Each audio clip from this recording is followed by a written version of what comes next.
நண்பர்கள் அனைவருக்கும் அன்பார்ந்த வணக்கம். இன்றைய பதிவில் அதிக கறவைத்திறனில் ஜெர்சியில் ஒரு கன்று மாடுங்க. மாடு நல்ல செம்ம குவாலிட்டியில் இருக்குது. மாடு இரண்டாம் மீத்த மாடு அப்படின்னு தான் சொல்லியிருக்காங்க. நல்ல ஃபேட்டனஸ் எதிர்பார்க்கக்கூடிய மாடு, நல்ல மடிசெட்டு, நல்ல காம்போலத்தோடு இருக்குது. மாடு கண்ணில் தெளிவாக இருக்குதுங்க.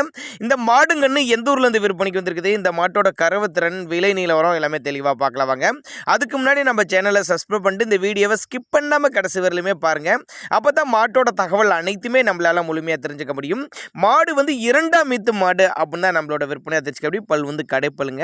இந்த மாடு இன்னைக்கு தான் கன்று ஈன்றுக்குது அப்படின்னு தான் நம்மளோட விற்பனையாக தெரிஞ்சுக்கப்படி கண்ணு வந்து கால கண்ணு ஈன்ற மாடு அப்படின்னு தான் சொல்லியிருக்காங்க.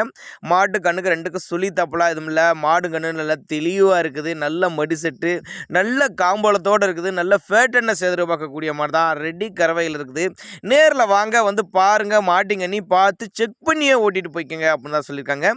விற்பனைக்கு வந்திருக்க இடம்னு பார்த்தீங்கன்னா மதுரை மாவட்டம் காரியாப்பட்டி என்ற பகுதியிலிருந்து விற்பனைக்கு வந்திருக்குது. டிரான்ஸ்போர்ட்டை பற்றி பயப்படாதீங்க, தமிழ்நாடு பூரா அரேஞ்ச் பண்ணி கொடுத்துடலாம் அப்படின்னு தான் சொல்லியிருக்காங்க. சுழித்தப்புல எதுவும் இல்லை, தண்ணி தீனிக்கு எந்த ஒரு குறைச்சல் இல்லை, மடிக்கூச்சம் கிடையாது, கறவைக்கு கால் நினைக்க தேவை கிடையாது அப்படின்னு தான் நம்மளோட விற்பனையால் தெரிஞ்சுக்க. அப்படி மாடு நல்ல தெளிவாக இருக்குது. நல்ல கனமான மாடு தான். நல்ல கட்டுத்துறைக்கு ஏற்ற மாடு, நல்ல லாபம் ஈட்டி தரக்கூடிய மாடு அப்படின்னு தான் நம்மளோட விற்பனையாக தெரிஞ்சுக்க. அப்படி தேவைப்படும் நபர்கள் தாராளமாக கான்டாக்ட் பண்ணுங்கள். அட்வான்ஸ் மாதிரி போட்டால் கூட மாட்டை கொண்டு வந்து இறக்கிடலாம் அப்படின்னு தான் நம்மளோட விற்பனையாக தெரிஞ்சுக்க. அப்படி அனுசரித்து பண்ணி கொடுத்துடலாம் அப்படின்னு தான் நம்மளோட விற்பனையாக தெரிஞ்சுக்க. அப்படி அதனால் தாராளமாக அவரோட கான்டாக்ட் நம்பரை கான்டாக்ட் பண்ணுங்கள். ஏன்னா நாங்கள் கொடுக்கக்கூடிய தகவல் உங்களுக்கு போதுமானதில்லைன்னா கூட இண்டிவிஜுவலாக கால் பண்ணிங்கன்னா தனித்தனியாக வாட்ஸ்அப் பண்ணிவிட்டு ஃபுல் டீட்டெயில் தரலாம் அப்படின்னு தான் சொல்லியிருக்காங்க.